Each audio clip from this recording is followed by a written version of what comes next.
Entendes o que estás lendo?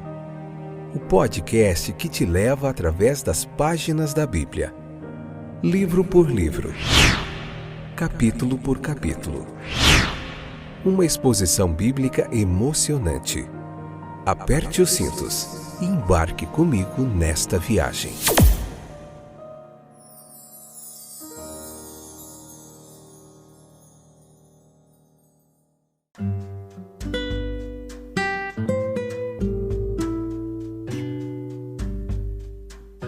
Olá, estou de volta, eu sou o Fábio e esse é mais um episódio do podcast Entendes o que estás lendo. Que bom que você está aí interessado em aprender mais da Palavra de Deus. Hoje estamos em Atos capítulo 21, parte 4, episódio de número 862, 10ª temporada. Que bom que Deus continua nos ajudando, nos fortalecendo para a gente continuar esse trabalho. Estamos há mais de 4 anos e meio, acho que é isso mesmo. Estamos próximo de 5 anos. Como que o tempo passa rápido, né? Fazendo esse trabalho, estamos no 10º livro da Bíblia. Nós já fizemos o Pentateuco, a Torá hebraica, o Gênesis, Êxodo, Levítico, Números e Deuteronômio. Os 4 evangelhos, Mateus, Marcos, Lucas e João. E Atos dos Apóstolos aqui, história da igreja primitiva, o livro escrito pelo evangelista Lucas, e ele traz relatos logo após a ressurreição de Jesus, como os primeiros cristãos, seguidores do caminho, prosseguem ali levando a palavra de Deus, sofrendo perseguições, lutas. Há um foco grande em Paulo, um personagem, digamos, principal desse livro, porque é muito falado, né? E alguns dizem que não deveria ser Atos dos Apóstolos, e sim Atos do Espírito Santo através dos apóstolos, e isso eu acho bastante interessante. Então a gente traz para você aqui uma bagagem grande de muito ensino e aprendizado do texto bíblico. A gente se debruça sobre muitos outros trabalhos de muitos eruditos e comentaristas do texto bíblico para trazer para você o que há de melhor. Aí em todos os distribuidores de podcasts e de áudio, na World Web Wide, na internet, você encontra esse trabalho fantástico que Deus tem nos dado graça para continuar fazendo. Vamos lá? Leia o capítulo 21, depois vem para cá, escute todos os episódios, convida mais gente e vamos juntos nessa jornada, aprendendo mais da palavra de Deus. Veja que, digamos que é impossível ler estes versículos aqui, especificamente do versículo 27 ao 40, que nos traz relatos sobre esse fanatismo e essa devoção, como isso se entrelaça na vida de muitos aqui. Nós vemos que é impossível ler estes versículos citados sem um sorriso de desprezo diante da loucura e da culpa do fanatismo, e ao mesmo tempo com um sorriso de satisfação diante da calma, da nobreza, do zelo cristão. Veja que essa loucura e essa culpa do fanatismo, em primeiro lugar, ela emprega uma arma contra a qual se iguala facilmente. Ela recorre sempre à violência, versículo 31. Mas a violência é um uso que outros podem facilmente adotar, versículo 32. Veja, se a religião ela invoca a espada, é bastante provável que na próxima reviravolta dos acontecimentos a espada se volte contra ela mesma. Ela usa uma arma que não lhe é de toda adequada. A força física não é o método designado para regenerar o mundo.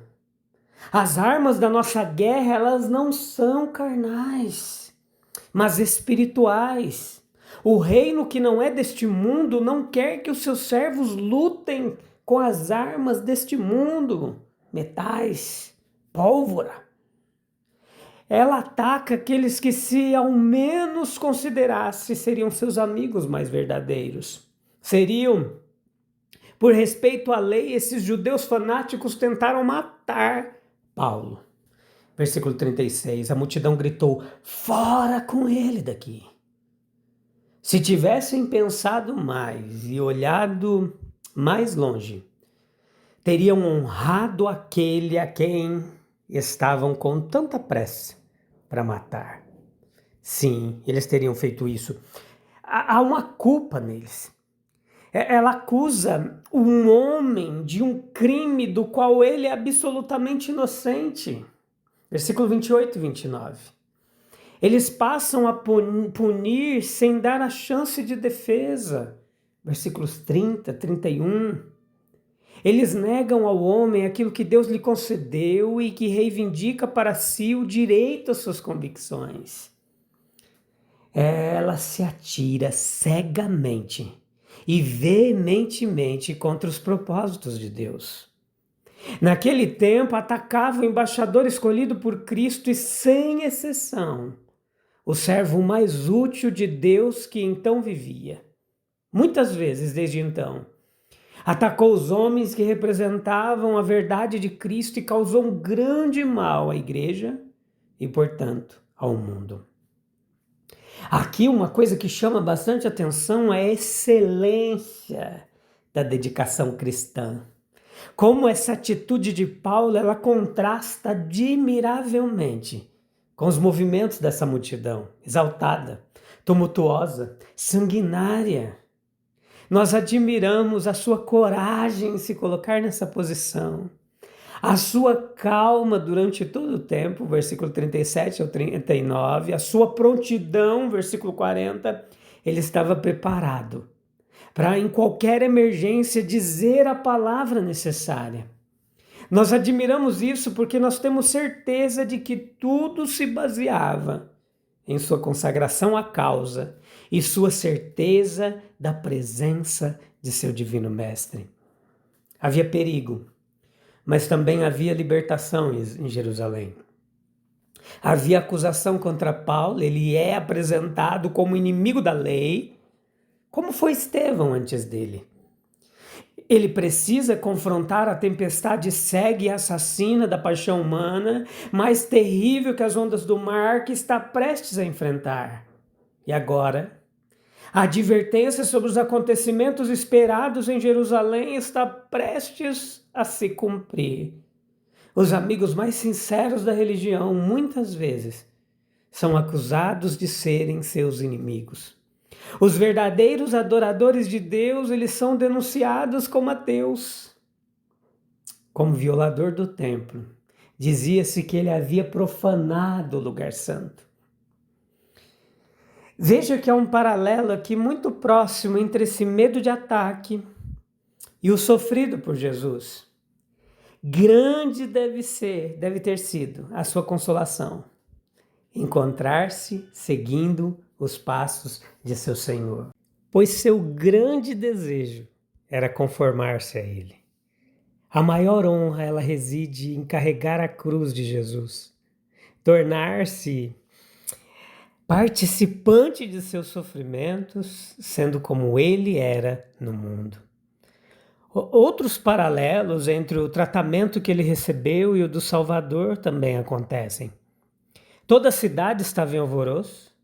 Ele foi rejeitado por seus próprios compatriotas, expulso do templo.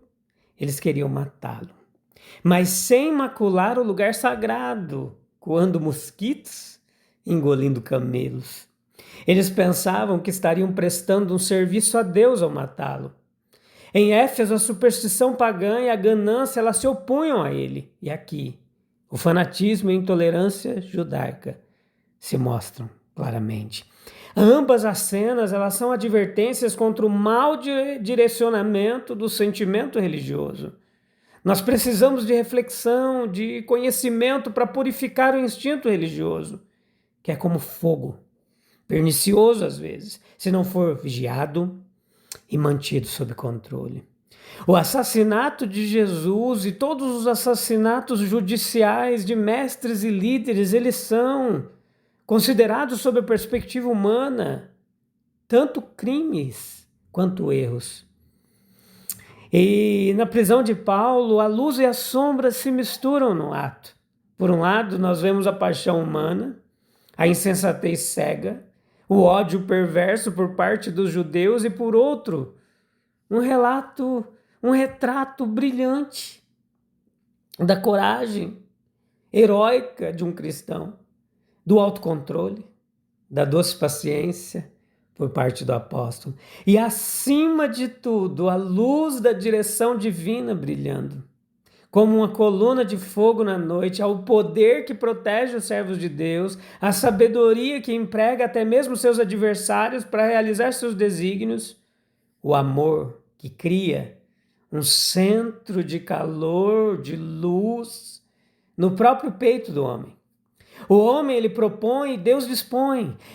Ele guia os conselhos bem intencionados de seus amigos para outros fins que eles supunham, e os planos dos inimigos para outros resultados que eles haviam calculado. Houve uma libertação. Rejeitado pelo seu próprio povo, Paulo encontra um amigo na figura de um gentio. O tribuno romano que acalma o tumulto, salva a vida do apóstolo e dá-lhe a oportunidade de se defender da acusação e concede-lhe liberdade de expressão. Quão impressionante é a cena com que este capítulo se encerra. Lá está o pregador acorrentado, seu púlpito. Os degraus são os degraus da fortaleza romana. Em vez de diáconos o cercando e apoiando, soldados romanos rudes, gritos assassinos em vez de salmos, precedem seu discurso. Em vez de uma plateia calma diante dele, uma multidão enfurecida. Mas vamos levantar o véu e olhar para dentro do seu coração. Ali está o espírito de fé, de amor, de sabedoria e de força. Ali está aquela coragem que a consciência do que é certo e verdadeiro inspira. Uma boa consciência para com Deus.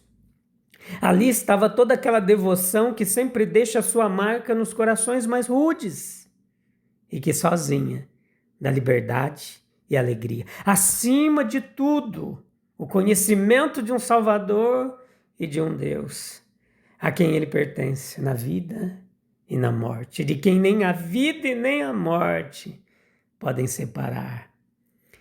A profecia se cumpriu. O tumulto provocado pelos judeus, provavelmente à procura de Paulo com a intenção de destruí-lo. Foram, portanto, seus fiéis trabalhos missionários que estiveram na raiz do problema. Ele sabia disso. E isso ajudou a ser forte na fé. Cristo protegeria seu próprio embaixador. As acusações contra ele eram completamente falsas. Ele não se opõe à lei, ele nunca profanou o templo. Trófimo, o gentio, não havia sido levado para lá.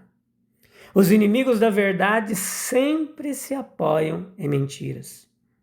A falsa acusação sempre foi o recurso do fanatismo e da intolerância quando temem por si mesmos. A disciplina romana, como antes, ela é invocada para suprimir a violência das multidões e assim ela se torna auxiliar na propagação do evangelho de forma indireta.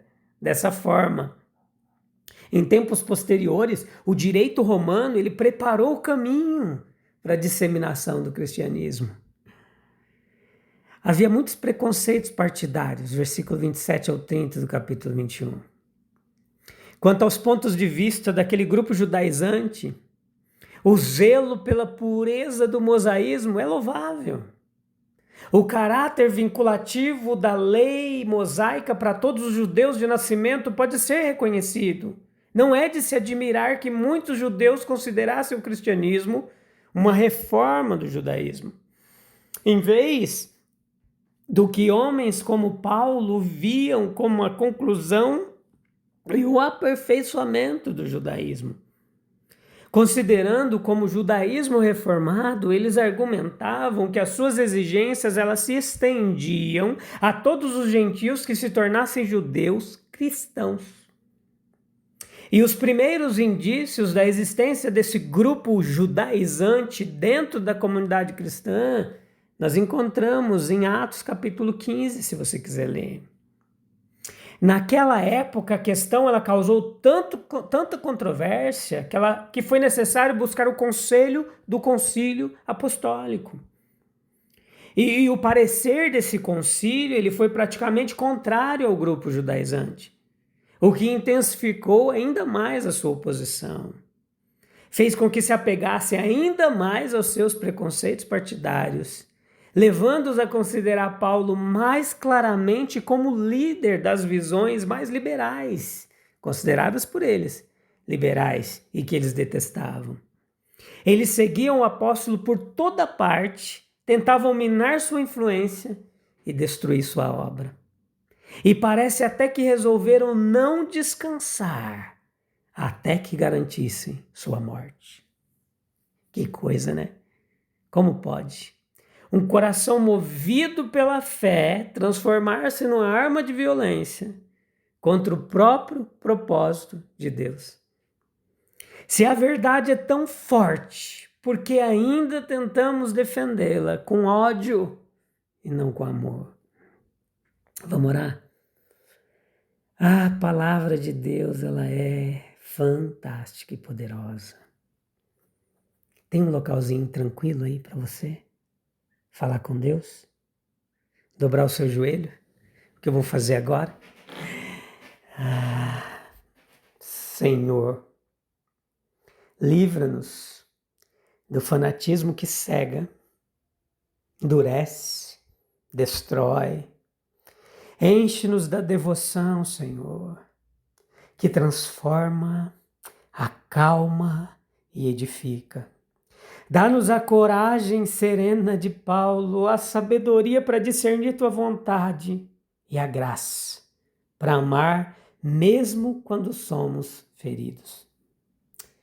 Que nossas mãos não se levantem contra os teus servos, mas que nossos passos eles sejam guiados pela tua verdade e pela tua paz. Em nome de Jesus. Obrigado, Senhor. Amém, amém e amém. Que Deus abençoe grandemente sua vida, meu querido, minha querida. E eu volto para compartilhar com você porções preciosas da palavra de Deus que irão transformar sua vida, tá bom? Um abraço, até breve. Tchau, tchau.